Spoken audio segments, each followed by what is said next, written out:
Hi, students and families. Welcome to another 5-Minute Facts with Mrs. Vosberg. Today we are going to be talking about community service and Bright Futures. So what is Bright Futures? Bright Futures is a Florida scholarship for any student who meets the eligibility criteria of at least a 3.0 GPA and 75 community service hours. It can be used in full at public universities and in part at private schools in Florida. Most private schools will assign a dollar amount per credit hour that Bright Futures is allowed to be used for. It is not going to be 100%, however, at those private universities because their cost of attendance is higher. Students can renew it each year once they are enrolled in college if they meet a certain GPA requirement. And you can pause the video to read more specifics on this page. So community service is a way for your student to provide outreach in their community, but they can also gain one of the requirements for the Bright Future Scholarship. Pause this video to learn more on this slide.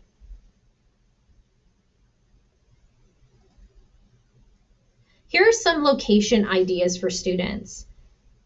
Usually a good idea or a good rule of thumb is to identify a community service issue or professional area of interest for the student.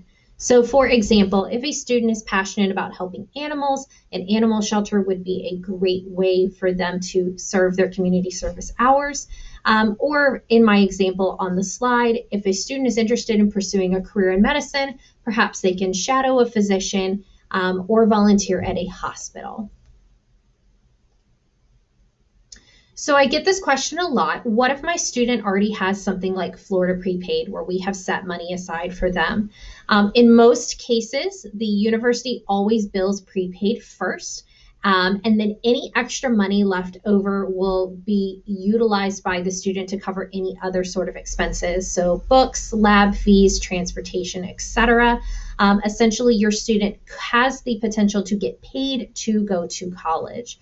And it is new now that prepaid and Bright Future scholarships can both be used for summer courses. This is within the last couple of years that they have made that adjustment. So some things to note and things to remember. I have a lot of students who feel it's more important for them to work because they're going to save money for college and they neglect those community service hours. And I found on a website, and I thought this was a great example, when broken down into an hour value, community service hours can be worth over $200 an hour. And that's the average cost of tuition over 4 years with some really bad math on my part. So unless your student has a very, very lucrative side job, they may not be able to hit that amount, and it might be better for them to focus on getting their community service hours as long as they can meet those other requirements listed on that second slide to help offset the cost of college.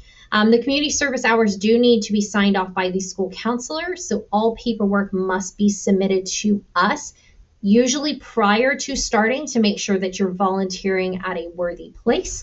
But definitely turned in by May 1st of their senior year so we can make sure those transcripts reflect their hours. And the other thing to note is that the GPA is based on 16 core classes, not on your student's full Oviedo High School GPA. I've had students in the past who have done exceptionally well in their electives, but they have not performed as strongly in their core classes, and that's actually put them in the danger zone of not qualifying for Bright Futures because of that reconfigured GPA.